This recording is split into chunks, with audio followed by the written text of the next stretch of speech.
Kalau tuan-tuan tidak suka dengan apa yang saya sampaikan, boleh nggak saya numpang tinggal di sini? Kata kepala suku, enak betul kau. Sudah kau hina-hina agama kami, terus kau numpang sama kami di sini. Tidak bisa. Kalau begitu tuan, aku permisi dari sini. Oh, itu pun tidak bisa. Enak betul kau, kami bikin jera kau masuk sini, Muhammad. Dibagi dua sab, Bu. Masyarakat Taif itu, kiri dan kanan, semua memegang batu, disuruh Rasulullah jalan di tengah Taif itu. Sampai kata Zaid, nampak oleh aku pecah tumit Rasulullah itu mengeluarkan darah. Kepala kelompang sambil jalan sambil lari Rasulullah.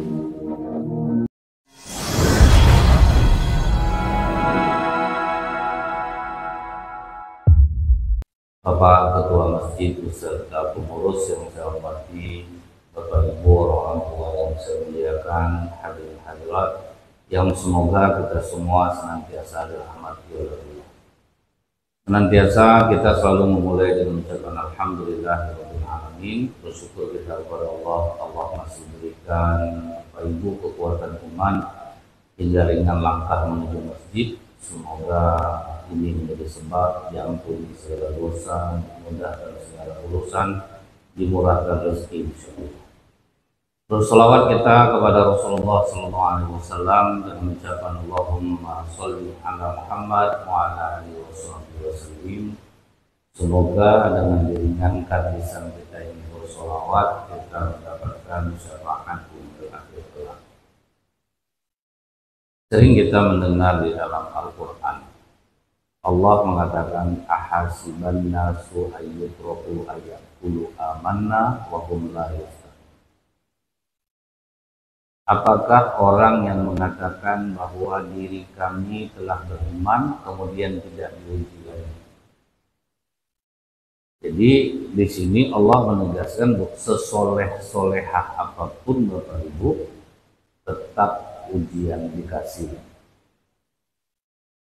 Janganlah sampai kita berpikir padahal kita udah rajin sholat, hidup ini pahit juga baru, susah betul kita, payah betul nampak ini orang nggak sholat enak aja hidup. Awak yang rajin sholat yang banyak betul cobaan. Memang seperti itu. Disitulah Allah ingin melihat bahwa kita itu betul-betul lurus iman kita kepada Allah atau tidak. Kadang ujian yang dikasih Allah itu untuk menegur kita. Kita ini banyak merasa sudah menjadi orang tua yang benar, tapi menurut anak enggak. Kita berusaha nih Pak, sudah menjadi orang tua yang benar, tapi menurut anak kadang enggak. Makanya Allah ingin menegur kita. Bapak jangan egois sama anak, jangan terlalu mengatur hidup dia. Jadi kadang kita diuji untuk supaya menyadarkan kita atas kesalahan kita. Contohnya nih Bu ya, kenapa saya asal bekerja baru 2 bulan diberhentikan orang, padahal saya rajin sholat. Ditanyalah ke bos dia, ngapa dia diberhenti? Dia itu memang rajin sholat, cuman perhitungan betul kalau kerja. Tidak bisa minta tolong yang lain kita dibuatnya. Betul-betul kerja dia aja dikerjakan ya. Mau nampak sampah di depan dia pun tidak mau dia ngambil. Berarti ini terlalu perhitungan. Menurut yang bekerja ini, dia karena profesional, apa yang dikerja disuruh ini kerjakan dia. Jadi itu Pak. Supaya untuk menyadarkan kita bahwa untuk berusaha. Ada kadang ujian itu untuk menaikkan derajat kita, difitnah kita, dijelek-jelekkan orang kita. Di saat itu Allah ingin menaikkan derajat kita. Kadang juga Allah memberikan ujian kepada kita untuk menghapus dosa-dosa kita. Kadang ada kita yang sadar terhadap dosa kita, ada yang tidak. Contohnya sakit menggugurkan dosa. Sampai ditusuk duri pun Allah ampuni dosanya. Jadi kita janganlah mengeluh-ngeluh lagi Bu. Kalau sakit, tertusuk duri, terjatuh, padahal mau ke masjid, terjatuhlah depan rumah. Padahal niat baik ya Allah ingin menghapus dosa-dosa. Karena kita ini Bu yang harus kita seleksi dulu. Kita kalau berada di jalan yang diridhoi Allah, kena ujian kita, maka ujian itu akan menaikkan derajat kita. Harus kita cek dulu Bu ya, apa amalan yang dicintai oleh Allah yang sudah kita lakukan. Karena dalam Al-Quran itu kan kita tahu, setiap kalimat aqimis sholah pasti di sebelahnya wa atu zakah, itu tidak akan pernah berpisah.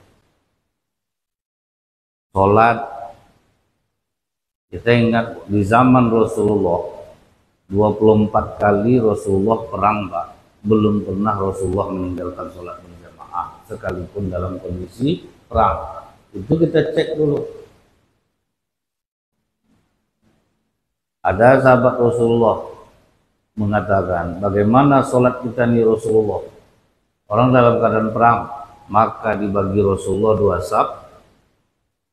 Begitu saf yang di depan sujud, saf yang di belakang memegang senjata.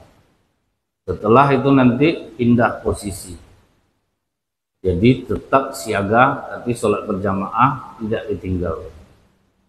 Kita sekarang suasana terang benderang, masjid sejuk, kadang jamaah, kadang tidak. Nah, jadi itu kita introspeksi dulu Pak. Oh mungkin sholat saya belum seperti yang diinginkan Allah. Karena setiap kalimat ati Allah wa ati Rasul. Allah nyuruh kita sholat, Rasulullah nyuruhnya berjamaah Pak. Kalau ini belum kita lakukan, oh berarti ada salah kita di situ.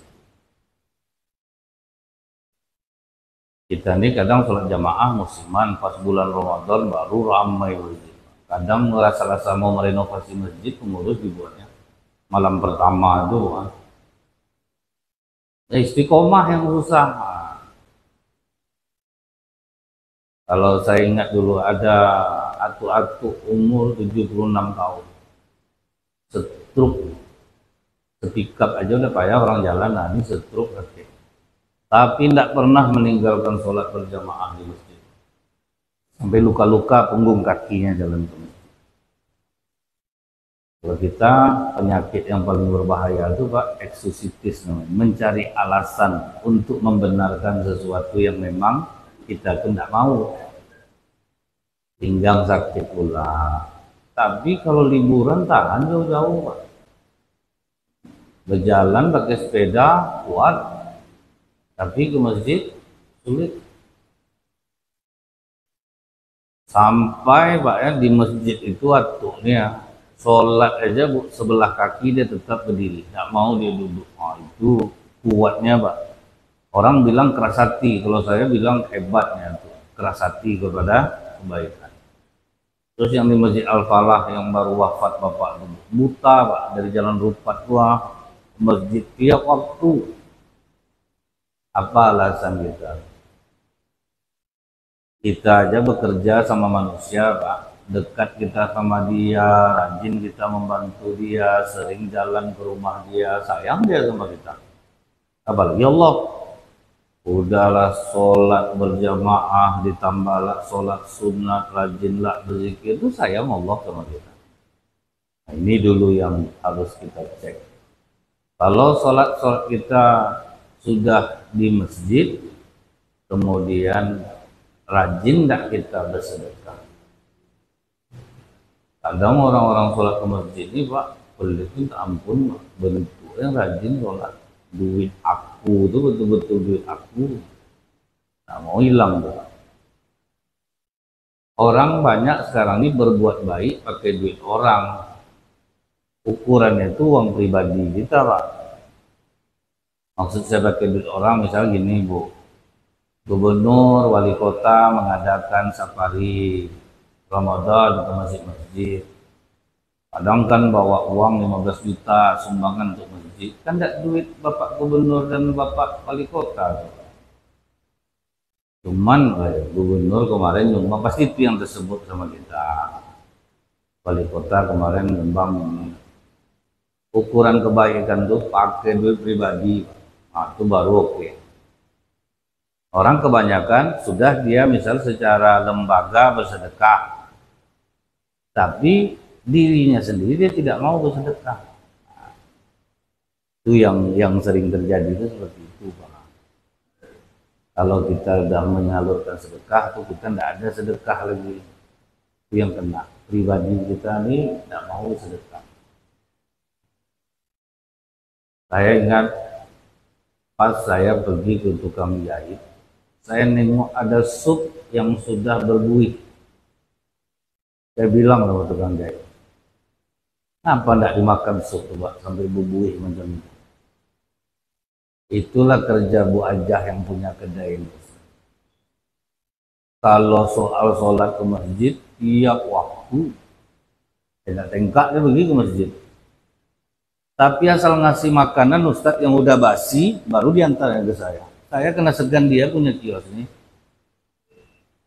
Wirid, rajin, wajah bening. Tapi itu loh Ustadz, saya kena segan aja nih, selalu nih Ustadz. Lauk basi diantaranya ke saya. Nanti saya buang Ustadz. Nah, jadi kadang itu pula kena orang-orang rajin sholat. Sholat udah rajin, bakil minta ampun. Punya pohon mangga ibu-ibu, dicuri orang mangganya, demam 3 hari, pasal mangga aja cuma. Pas orang jenguk ibu berkelebihan betul Bu, mangga cuman yang diambil. Kalau minta dia baik-baik Ustadz pasti saya tanda tidak dapat. Kalau maka dicuri anak-anak, saya capek lah minta tanda dapat. Dan ternyata banyak orang-orang yang rajin sholat tuh pelitnya minta ampun. Tapi kalau yang gratis di masjid rajin Pak. Kadang bawa tupperware lah dari rumah, disalinnya lah kalau masjid. Saya ada satu masjid ya Bu, itu sampai sebetulnya udah marah saya. Jadi di masjid itu sepertinya orang bukan memakmurkan masjid, Pak. Makmur dia di masjid. Nah, bukan memakmurkan masjid, makmur dia di masjid itu. Makan, minum di masjid itu. Kemudian apa-apa, pokoknya betul-betul dimanfaatkannya lah betul lah masjid itu, Pak. Setiap program masjid itu menguntungkan dia lah pokoknya. Misal setiap Jumat ada nasi sekitar 500 bungkus. Yang mengingat dulu makanya lari donatur dari masjid itu. Datang masjid bermerek kota Buana, sederhana, tapi tidak pernah jamaah dapat. Lupa udah disalinnya ke dalam jok ondanya 2 biji. Ada yang datanglah masyarakatnya etek limo, udah kena potong-potong di jalan sama etek-etek ini. Belum sampai ke masjid nasi itu Pak, udah selesai. Nasi yang bermerek tidak pernah dapat orang. Nah, jadi banyak ternyata orang Islam ini kalau yang gratisan dia paling semangat, kalau menyumbang paling nggak mau. Jadi ukur diri kita masing-masing. Apakah sakit aku ini karena aku pelit makanya dikasih Allah sakit? Karena sakit untuk menghilangkan dosa Pak. Sementara kata Rasulullah, sembuhkan penyakitmu dengan sedekah. Kita yang cek diri sendiri Pak. Saya kadang-kadang kalau baca grup Bu ya, aku mau terapi hari ini jam sekian, aku stres saya Pak. Dia orangnya pada tahu dia. Kalau sempat tahu lah dia nih ya, cara menyembuhkan penyakit dengan sedekah, selesai masalahnya. Nah ini yang paling orang nggak tahu itu Bu. Banyak orang Islam ini ketika sakit dia mengumpulkan emas. Untuk apa emas mak kumpulkan banyak-banyak? Nah, besok sakit-sakit payah katanya. Jadi udah disiapkannya untuk sakitnya. Dia kadang untuk negur diri kita sendiri. Saya ingat ya Bu ya, saya merasa saya rajin sedekah. Tapi kali itu Pak, saya mau jual mobil susah minta ampun.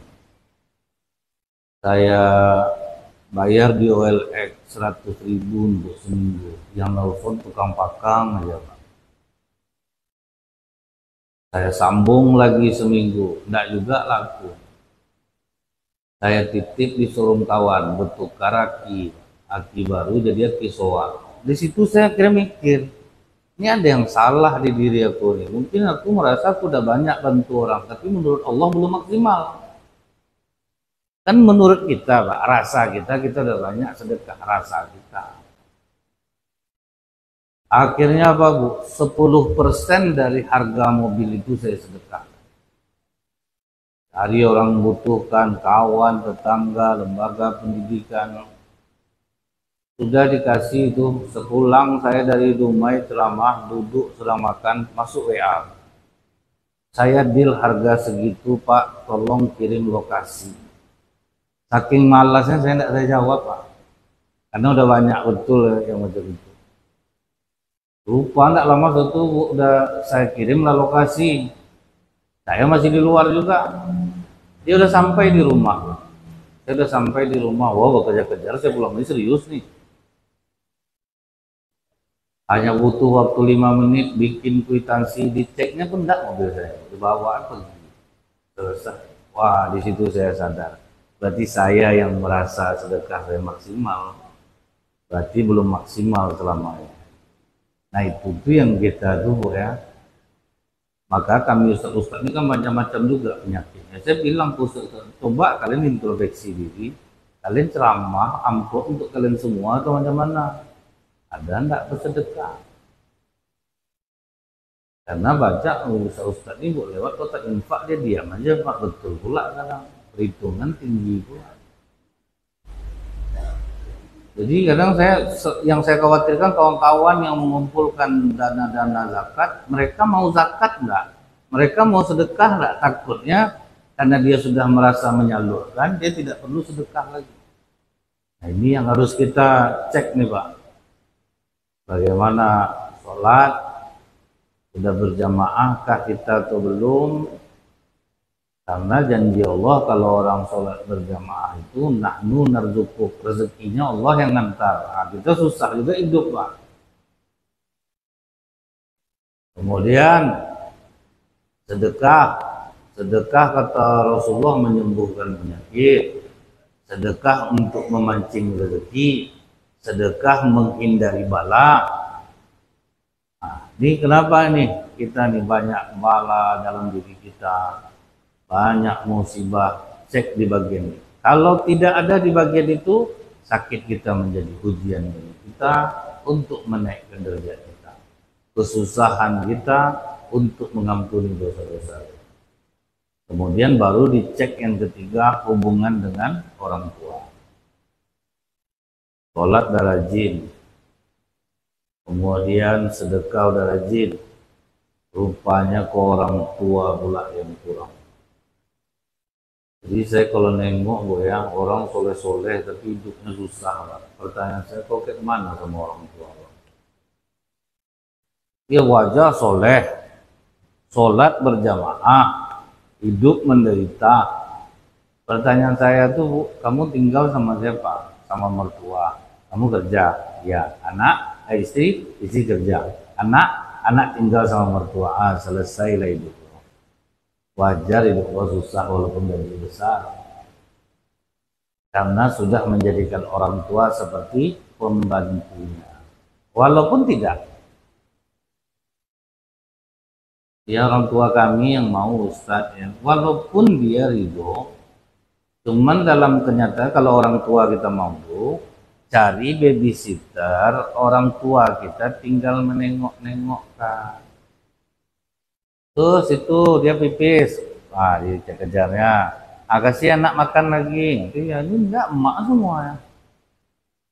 Lucu macam ulat lah kelakuan yang manjat tangga masjid, turun tangga masjid, berderuk tulang nenek dari buatnya. Ngejar sana, ngejar kemari. Nah ini yang banyak ibu. Wajah nggak tanggung soleh. Saya ngapalah hidup saya susah. Selagi kau masih di rumah mertua. Boleh kau di rumah mertua kau kasih babysitter, baru aman itu. Tapi ada pula gini lagi, kata mamanya, mama tidak sanggup, anak kamu ini lasak kali tidak kuat, tenaga mama lagi mengejar. Jadi tidak sangguplah mama ngasuh anak kamu lagi, ya oke lah ma, cuman mohon maaf ma ya kami tidak bisa lagi ngasih bulanan karena kami harus bayar pembantu. Berarti kan memang dianggapnya maknya pembantunya Pak. Lain halnya kakek nenek mau bersenang-senang sesekali seminggu ajak cucu jalan-jalan, ajak main pun untuk kesenangan. Tapi kalau udah mengasuh sampai yang kecil-kecil urusannya Pak. Cuman kadang yang mertua nih kadang enggak pula apa, dia pula yang memancing-mancing pula, dia yang sibuk terus, itu anaknya adalah akhirnya dia yang menghancurkan hidup anaknya. Karena ada beberapa yang saya lihat tuh Bu ya, mertua ini pula yang selalu ikut campur, ingin mengasuh, ingin apa, akhirnya hidup anak yang susah jadinya. Padahal anak gaji besar-besar, hidup anak mau susah. Anak udah besar nggak juga bisa fokus belajar. Jadi kena anaknya gara-gara sayang dia yang salah, jadi kena anaknya dia. Makanya Rasulullah menganjurkan kalau sudah menikah itu pisah rumah, jangan serumah. Karena kalau serumah neneknya kira karena sayang betul sama cucu, nggak usah lah pindah lagi di rumah ini aja lah. Jangan apa lagi. Situ itulah awal rencana. Jadi ada hari itu saya kasih tahu sama ibu, cepat ambil keputusan Bu. Kalau nggak kasihan nanti ibu anak. Karena anak udah tambah susah Pak, makin mencari makin susah. Dipepet terus sama kakek nenek ini di mana cucu di situ dia tinggal. Mana itu anaknya akhirnya manja. Anaknya pergi jalan-jalan Pekanbaru, cucu dia yang ngasuh. Akhirnya tambah susah itu. Jadi anak pun susah nanti hidupnya karena dianggap anak yang tidak berbakti kepada orang tua. Nah ini yang harus dicek dulu nih Pak, amalan sebelum kita menganggap ujian itu menaikkan derajat, kita dulu yang ngecek di diri pribadi kita tentang 3 hal ini. Kalau misal orang tua sudah meninggal, minta ampunlah kepada Allah, ya Allah ampuni aku sebagai anak, belum bisa menjadi anak yang berbakti semasa ayah dan ibuku hidup. Aku sering menyusahkan hati mereka. Ampuni dosa-dosa orang tua aku ya Allah. Ampuni dosa-dosa aku ya Allah. Nah, itu kan bisa loh. Karena orang tua itu tersinggung sama anak bukan ketika anak masih usia sekolah, tapi setelah menikah rata-rata. Setelah anaknya menikah, kadang ngasih orang tuanya duit macam anaknya mama dibuatnya. Mama jangan boros-boros, ini belanja untuk mama, kan macam anaknya dibuatnya. Boleh boros-boros, papa tuh beli yang penting-penting aja pak, kan macam anaknya. Jadi itu 3 hal yang harus dicek sebelum kita menganggap itu ujian. Tetapi Bapak Ibu, di dalam Bapak Ibu melakukan kebaikan, di dalam melakukan sesuatu hal yang diridhoi oleh Allah, itu ujiannya besar Pak. Tantangannya berat. Gak usah untuk hal yang buruk lagi diuji, untuk hal yang baik. Misalnya nih Bu, ceramah nih. Saya ingat Masjid Nuliman Pasar Mambo tuh. Banyak guna di masjid lagi. Ada sibuk ceramah-ceramah. Yang ngomong itu orang yang tidak pernah ke masjid. Untuk ceramah aja dia murah.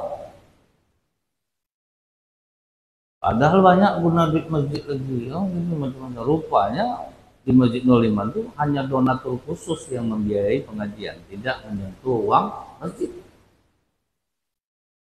Untuk yang baik, cuman yang selalu bersuara itu orang yang tidak ke masjid pula, Pak. Itu paling vokal betul. Itulah ujian kita di dalam melakukan kebaikan.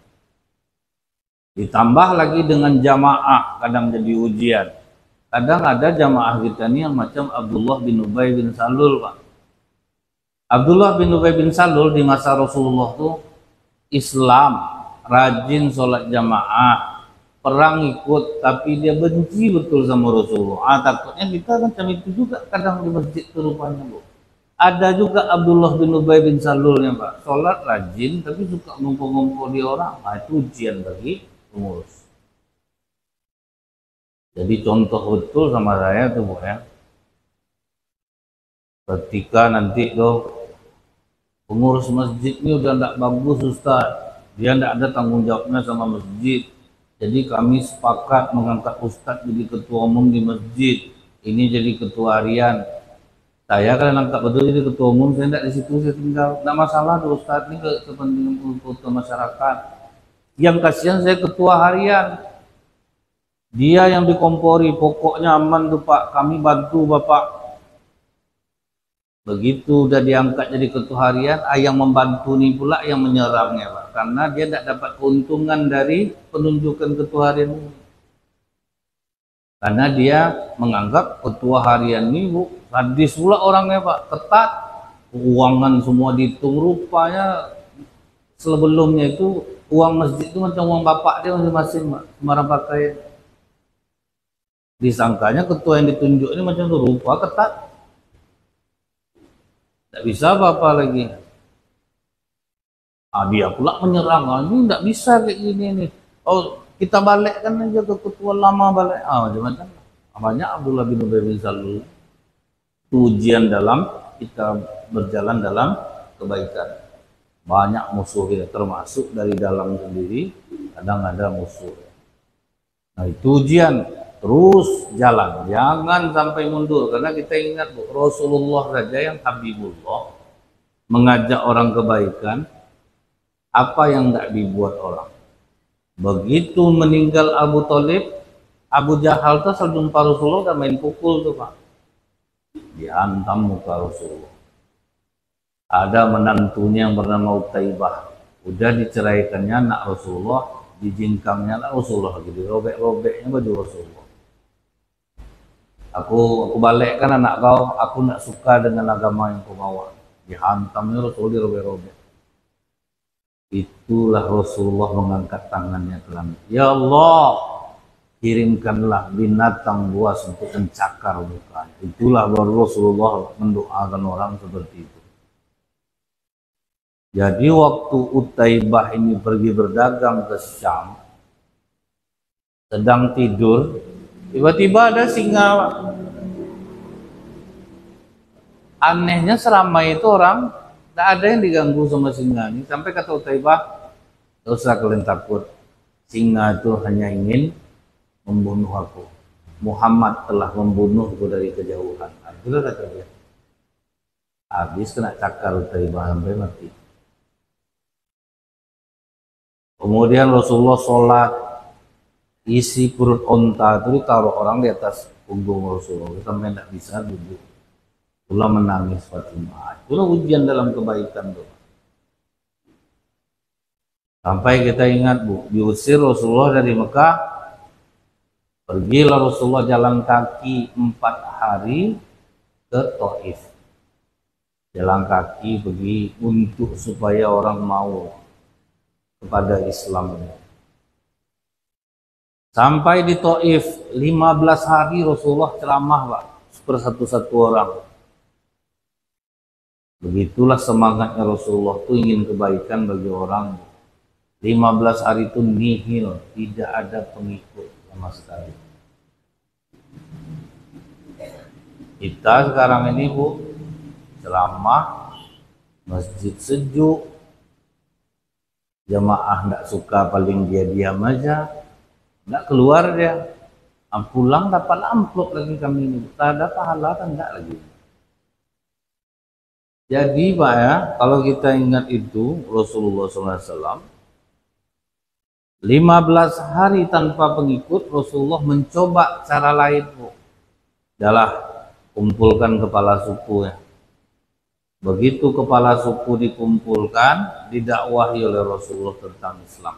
Malah mereka merasa Rasulullah menghina agamanya, jadi menurut mereka. Berubahlah masam wajah kepala suku di Taif itu. Karena Rasulullah sudah melihat ini sesuatu hal akan membahayakan, maka kata Rasulullah, kalau tuan-tuan tidak suka dengan apa yang saya sampaikan, boleh enggak saya numpang tinggal di sini? Kata kepala suku, enak betul kau. Sudah kau hina-hina agama kami, terus kau numpang sama kami di sini. Tidak bisa. Kalau begitu Tuhan, aku permisi dari sini. Oh itu pun tidak bisa. Enak betul kau, kami bikin jera kau masuk sini Muhammad. Dibagi dua sab, Bu. Masyarakat Taif itu, kiri dan kanan, semua memegang batu, disuruh Rasulullah jalan di tengah. Nah, itu ya. Sampai kata Zaid, nampak oleh aku pecah tumit Rasulullah itu mengeluarkan darah.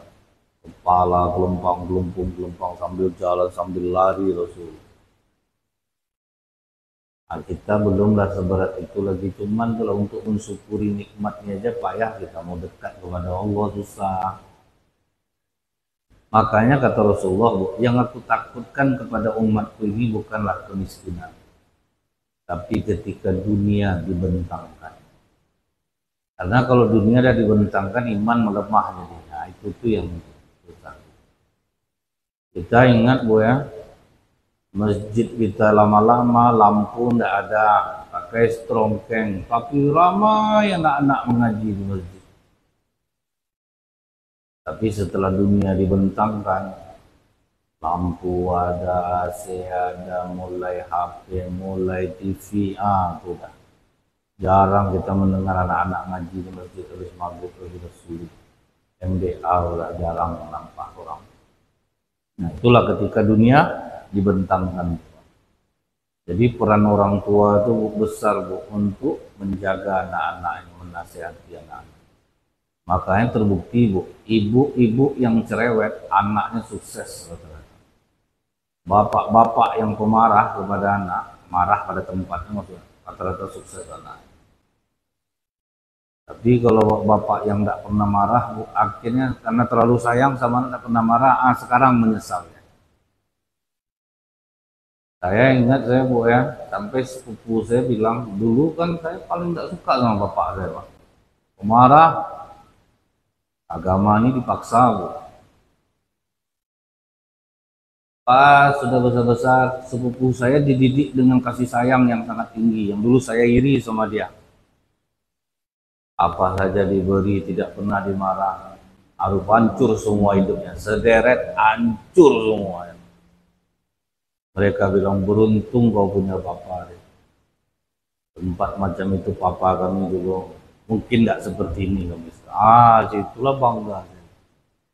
Jadi memang itulah penderitaan itu membuat kita bagus. Nah, setelah itu Bu ya, saking udah banyak Rasulullah mengeluarkan darah, kepala udah pusing dilempar-lempar, itu pingsan lah Rasulullah di kebun anggur milik Sayyidina. Pingsan di kebun anggur itu, barulah Rasulullah dapat hiburan. Apa hiburan yang pertama? Malaikat penjaga Bukit Taif menawarkan diri. Nah, kan kalau dapat hiburan seperti itu kan senang juga hati. Jadi orang yang diuji dalam kebaikan, pasti Allah kasih hiburan. Apa kata malaikat itu? Kau tinggal perintahkan kami Muhammad, akan kami angkat Bukit Taif ini, kami lemparkan kepada mereka. Kata Rasulullah, jangan. Justru aku berharap dari sulbi-sulbi mereka lahir anak-anak yang bertakwa kepada Allah. Dapat dukungan itu aja udah sedang gitu. Macam yang kasihan kita baru-baru ini, guru di Bukit Tinggi dimaki-maki sama anak muridnya, di videoin dia. Sudah itu dialah yang disalahin sekolah, disuruh minta maaf. Karena dia takut minta maaf dia. Terdengar sama bupati ya kamu. Ngamuk bupati. Dapat dukungan dari bupati, dapat dukungan dari pengacara di Padang. Baru ada pendukung, ada hiburan. Masa anak murid mencari-cari guru, dimarahin, guru minta maaf. Akhirnya dapat dukungan, baru kuat ibu. Itu juga Rasulullah dapat dukungan, walaupun tidak dilakukan oleh Rasulullah, tapi paling tidak sudah ada hiburan bagi dia. Makanya misalnya Bu ya, kami misalnya ceramah di masjid-masjid, kadang rame, kadang sepi, itu masih lumayan Pak. Coba ceramah ke pedalaman, kadang udah datang kita tidak diterima orang, masih mending di kota. 15 hari Bu kemarin separuh setengah bulan itu kami ke pedalaman, pendalian, bukit, kerikil. Awak udah datang, orang nggak ada. Ada yang ditolak, bayangan sama ibu. Jadi masih penting ceramah di Pekanbaru ini lagi. Di situ itulah kita terasa. Kadang dapat hiburan. Udah sedih-sedih kita nih Pak ya. Udah masuk kita ke daerah Pujut. Pujut itu Bu, Pekanbaru, Dumai. Dumai, Rohil. Rohil masuk ke dalam Pujut itu 2 jam. Jalan,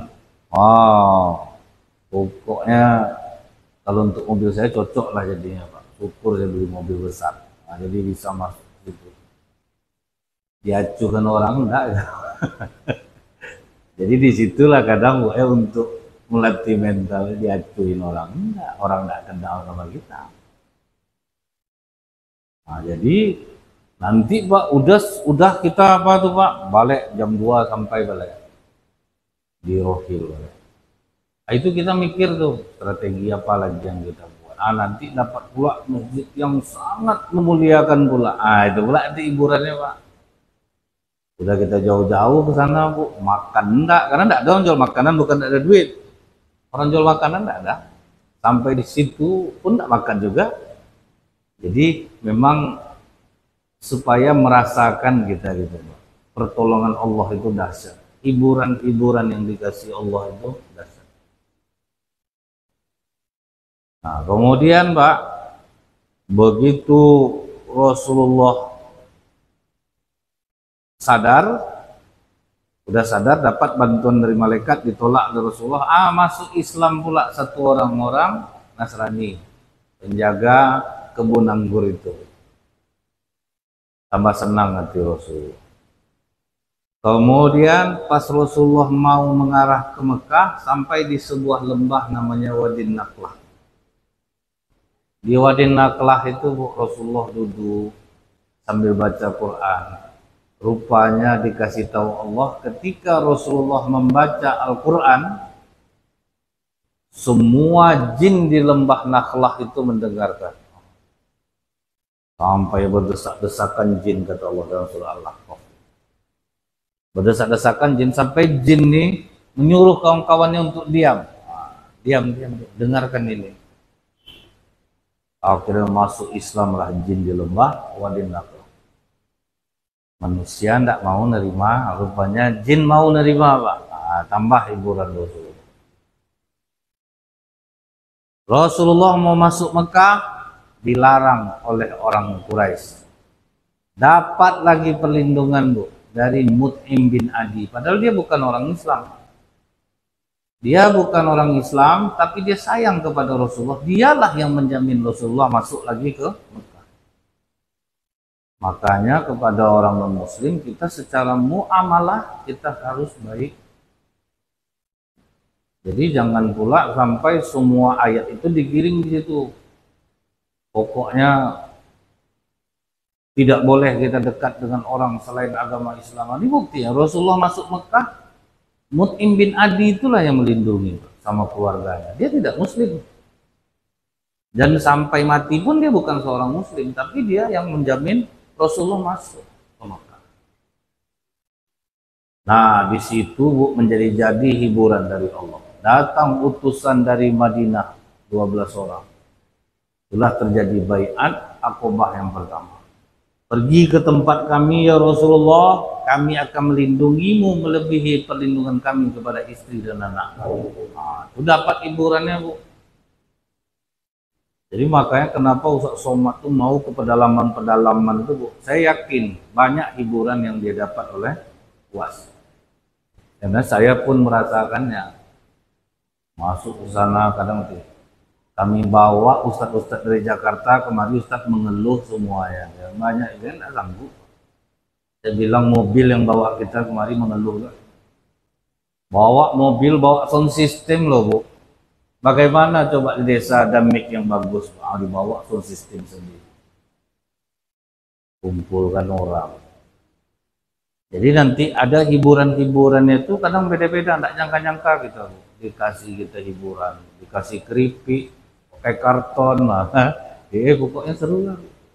Bahagia juga, ada yang bahagia, ada yang kita menderita, ada yang tidak diacuhkan orang, ada yang mengacuhkan, ya seperti itulah, untuk menyadarkan diri sendiri juga. Nah kemudian Pak, senang hati Rasulullah, inilah yang dikatakan Allah, inna ma'al usri yusra. Setiap kesulitan pasti ada kemudahan.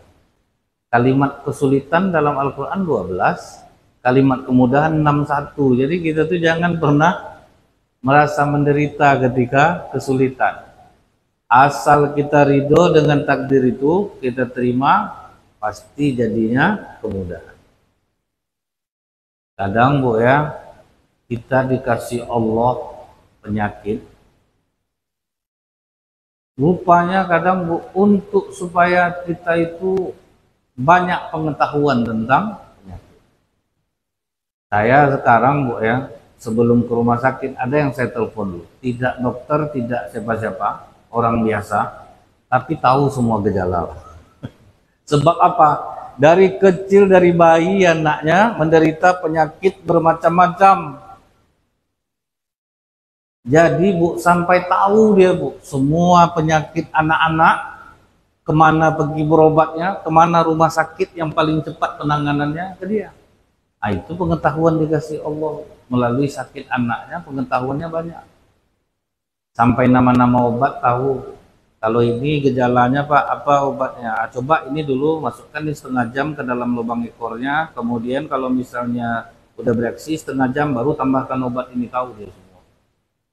Nggak ada obat yang dimasukkan ke dalam lubang ekor. Nah, jadi ada penyakit itu yang membuat kita sabar yang sangat dahsyat, seperti yang terjadi di Riyadh. Ada ibu-ibu anaknya komplikasi, dia beriman nih Pak ya, udah solehah lah ibu ini, masuk anak diperbaiki, jantung bocor ini diperbaiki, ini kena, ini diperbaiki, ini kena. 6 bulan Bu, 6 bulan lamanya anak tuh di rumah sakit. Udah berapa kali pula dokter bilang ke ibu tuh, Bu, nampaknya ini sudah tidak ada harapan. Tapi jawaban ibunya Pak, hasbunallah wa ni'mal wakil, ni'mal maula wa ni'mal. Lakukan saja kerja dokter. Selebihnya itu terserah Allah. Nah, tetap usahakanlah. Sampai heran dokter, ini ibunya betul-betul tinggi keimanan. Tidak ada buruk sangka sama Allah. Anak bolak-balik selama 6 bulan itu. Tidak pernah dia buruk sangka sama Allah.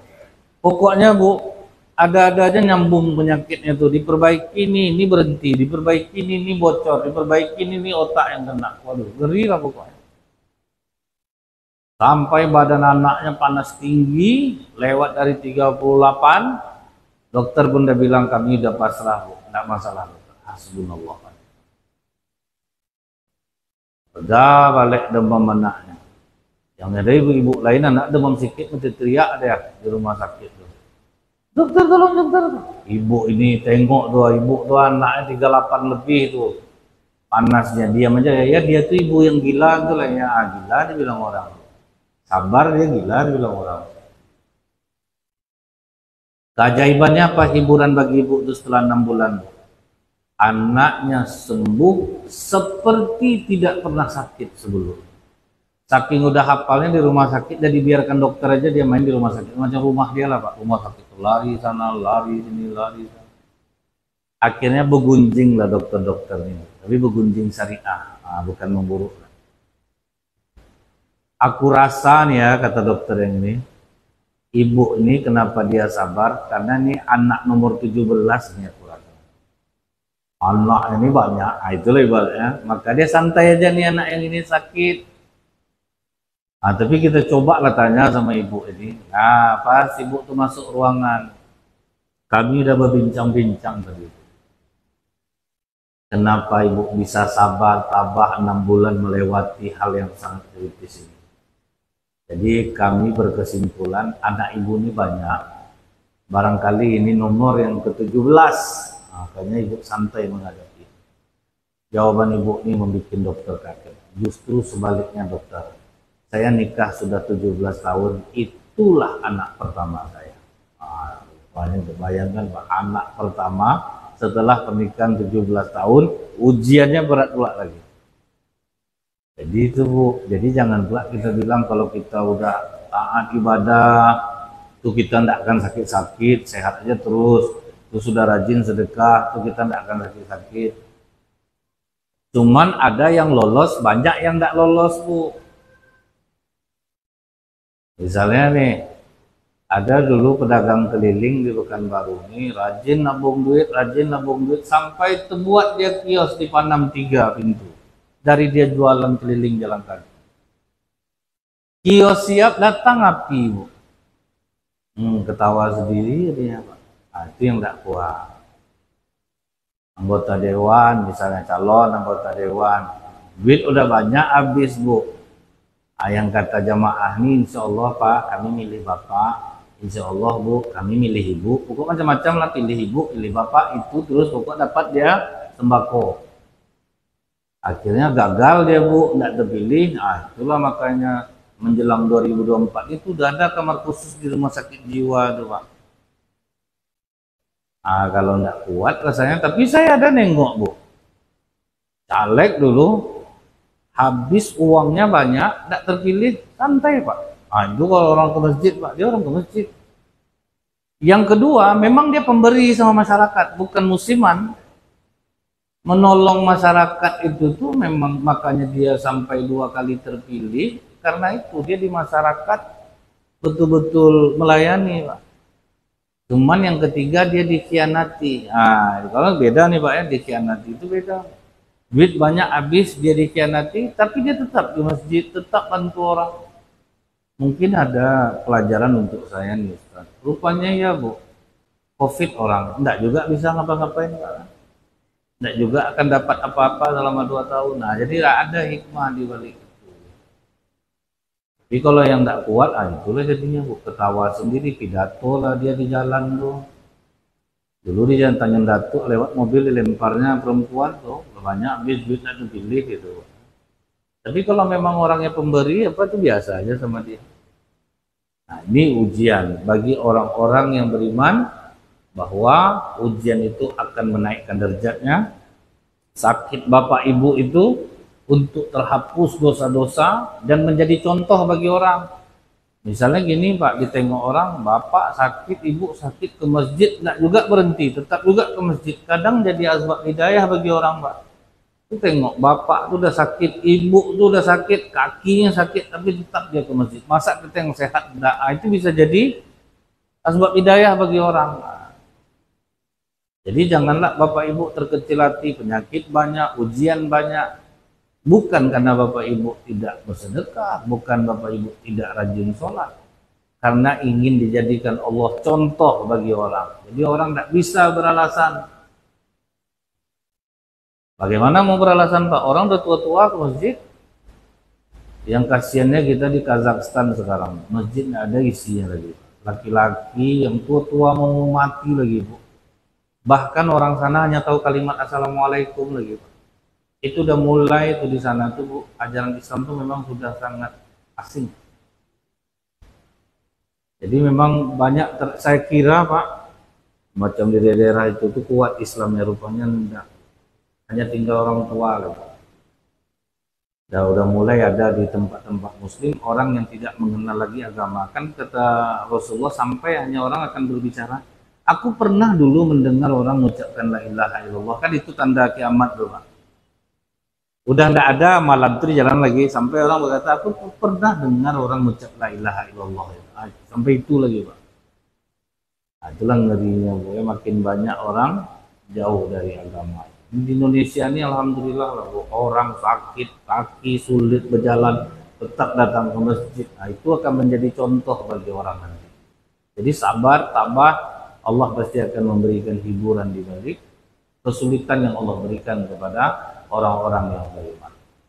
Nah, kemudian Bu, apalagi yang harus kita cek lagi? Pernah Rasulullah ketika berwudu Pak. Jadi air wudhu Rasulullah itu berebutlah sahabat. untuk mengambil ngelapnya. Ditanya Rasulullah, untuk apa sama kalian? Kami ingin mendapatkan berkah ya Rasulullah. Dan Rasulullah tidak marah. Cuman kata Rasulullah kepada mereka, jika engkau ingin dicintai Allah dan Rasulnya, berkatalah kalian dengan jujur.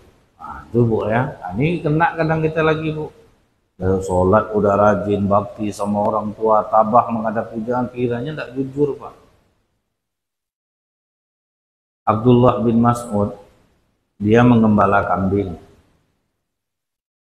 Rasulullah sama Abu Bakar waktu itu melarikan diri Bu. Gara-gara disiksa oleh orang Quraisy. Menyingkirlah Rasulullah sama Abu Bakar di gunung. Jumpa sama Abdullah bin Mas'ud sedang menggembala kambing. Ini belum kenal lagi Bu. Dipanggil dia oleh Rasulullah. Nak, sini kamu. Ada apa Tuhan? Kurahkanlah susu kambing, kami haus. Apa jawaban Abdullah bin Mas'ud? Mohon maaf Tuhan. Aku hanya mengembalanya. Kambing ini bukan punyaku. Itu kejujuran Abdullah bin Mas'ud. Tapi kami haus nak. Maaf Tuhan. Aku tidak bisa memberikan. Rasulullah kagum melihat kejujuran Abdullah bin Mas'ud. Kalau kita kadang tuh ya bekerja di rumah makan sama orang, datang kawan kita, servisnya sebetulnya teh goyang, karena kawan kadang dijadikan TS, dikasih ke kawan nih, bagi kawannya hebat nih orang, kami minta teh tong dikasih TS, tapi bagi bos dia pengkhianat, gula habis duit tak jumpa. Nah, jadi kadang itu Bu, orang enak aja dia berbuat baik ke orang tapi dia ngancurin bosnya. Nah, saya ketemu itu di lapangan baru ngerti saya. Kadang kita ke rumah makan kawan dikasihnya sambal double. Menurut kita kawan kita baik, padahal dia mengkhianati bosnya Pak. Abdullah bin Mas'ud tidak peduli dia, nanti kami kasih duit nak. Maaf Tuhan, Allah mungkin Tuhan saya mungkin tidak melihat, tapi Allah tahu saya melakukannya. Tuh ya Pak ya, itu masih sulit. Makanya kalau Bapak, Ibu belanja tempat kawan yang bekerja di sana, jangan minta lebih-lebihkan. Saya pas nginap Bu di hotel, kebiasaan saya itu saya ngasih tip ketika kamar dibersihkan. Rupanya selalu dia nanya, apa yang harus kami lebihkan Pak? Enggak, standar aja. Saya enggak ingin dia berkhianat sama perusahaannya. Yang kopinya segitu juga, yang gulanya segitu juga. Jangan gara-gara kita kasih duit, rupanya udah sering seperti itu Pak. Nanti mereka akan melebihkan. Standar aja, tidak ada permintaan khusus, itu untuk kalian aja. Karena saya sadar dengan cerita kawan yang punya karyawan yang sering melebihkan kepada konsumen. Menurut konsumen anak ini hebat, menurut bosnya dia pengkhianat. Nah itu Bu. Nah kemudian apa kata Rasulullah? Nah, ada enggak di sini kambing yang belum kawin? Kambing betina. Ada Tuhan. Boleh ambilkan kambing betina itu, karena kalau yang belum kawin kan enggak ada susunya. Disitulah mukjizat Rasulullah. Didoakan Rasulullah, mulut kambing itu membesar kantong susunya. Jadi Abdullah bin Mas'ud enggak salah lagi, karena memang kambing betina yang belum kawin tidak akan punya susu. Barulah diminum oleh Rasulullah. Takjub Abdullah bin Mas'ud, sejak itulah dia ikut Islam dan mengabdikan diri bersama Rasulullah SAW. Kagum Rasulullah dengan kejujurannya. Nah, kejujuran ini barang mahal sekarang Pak. Kita nih udah rajin betul sholat nih buah jujur tuh Pak ya. Paling tidak membohongi cucu kadang. Diam, nanti atuk beli. Udah diam cucu nggak dibelikan, udah nggak jujur kita. Itu yang sepele menurut kita aja tuh Pak, penting dia diam. Saya kadang pas malas Bu ya, tidur dulu nanti baru jajan, kata saya ke anak saya. Dia tidur udah bangun dia, jadi jajan Pak, makanlah dulu. Itu jajan tuh nanti dulu. Itu yang sepele Pak, makanya susah Pak. Jujur tuh mahal Bu, mahal jujur itu. Padahal kita tahu bohong tuh hanya boleh pada 3 tempat. Sedang perang itu dianjurkan bohong, karena perang itu tipu daya. yang sudah beruban-uban, cat hitam semuanya. Kemudian jalannya harus jalan orang sombong, itu jalan yang halal di peperangan. Membusung-busungkan dada itu jalan yang halal di peperangan. Walaupun di keseharian itu tidak boleh. Yang kedua, mendamaikan orang yang bertengkar. Itu boleh bohong, pakai teknik. Masih ingat saya dulu, ada pemain organ, dulu kan sering orang main organ. Dulu di Pekanbaru ini, kalau orang main organ, identik dengan orang mabuk. Orang minum-minum. Jadi, pemain organ ini udah selesai dia main, yang mabuk ini ngamuk, Pak. Oh, tambah waktu. Jadi mau dipukulinya pemain organ ini. Datang satu orang, pergi dia ke pemain organ itu, dilempangnya kepala pemain organ. Pulang kamu, kalau nggak bisa besok kamu tambah waktu, jangan kamu main sini. Ditariknya pemain organ itu keluar, jengkolkannya ondanya, cepat pergi bang. Maaf ya, aku lempang kepala bang, nanti kalau enggak nanti salah sangka orang. Itu teknik mendamaikan orang bertengkar. Jadi baru dia pergi tempat orang mabuk nih. Datang orang mabuk bilang, iya sok lah ya, enggak bisa tambah waktu. Padahal yang ini nyelamatkan. Sampai kata dia, waktu itu kalau tidak saya selamatkan, ada yang mau mecahin botol katanya. Itu Bu. Jadi dipakainya teknik seolah-olah dia berpihak kepada pemabuk ini untuk menyelamatkan pemain organ. Itu teknik, Bu. Itu namanya berbohong untuk mendamaikan orang. Itu teknik yang dilakukan mereka. Kemudian apa kebohongan yang dibolehkan? Saling memujinya istri sama suami. Itulah yang dihalalkan. Suami ibu nanya, udah seumur ini abang dek, masih ganteng nggak abang? Ibu harus bohong Bu. Itulah heran adek nengok abang nih bang. Makin bertambah umur makin ganteng abang. Abang tak makin ganteng adek. Walaupun mau mual-mual perut ibu ngomong, payah nahan muntah, tahan, itu boleh. Itulah yang boleh bohong. Sementara kita segala lini kita bohong Bu. Ada aja yang dibohongkan. Jadi saya pun tidak menuntut kemungkinan Bu, ya macam-macam kami ini kadang bisa ceramah Ustadz Jumat habis Isya tanggal sekian. Oh bisa Pak, insya Allah bisa. Catat ya Ustadz ya. Ya. Sudah orang ini nelfon, sejam kemudian nelfonlah orang lain Pak. Ustadz bisa di kampung kami Jumat Mbak Daisa tanggal sekian. Aduh minta maaf kami Pak, udah adalah jadwal saya malam itu loh Ustadz, terlambatlah kami menghubungi Ustadz. Itu panitia udah sepakat Ustadz, kalau Ustadz bisa adalah sekian juta untuk Ustadz. Dia jam berapa tadi Pak? Bisa. Ya, maka penyakit kami ini aneh-aneh juga. Jadi sholat udah rajin, kadang kita untuk jujur itu sulit Pak. Padahal Bu, sekarang ini udah terbukti pengaruh bohong bagi kesehatan, rupa penyumbang penyakit terbesar juga bohong itu Bu. Karena kita menyembunyikan sesuatu Pak. Suami sama istri Bu ya, HP dikunci-kunci apa enggak sakit? Jantung suami itu dibuat, jantung istri sakit, jantung dia pun sakit juga. Menyembunyikan. Banyak yang disembunyikan apa enggak penyakit jadinya Bu. Jadi ternyata kebohongan penyumbang penyakit besar. Tapi kalau kita jujur Bu, aman hidup kita tuh, memang membahayakan.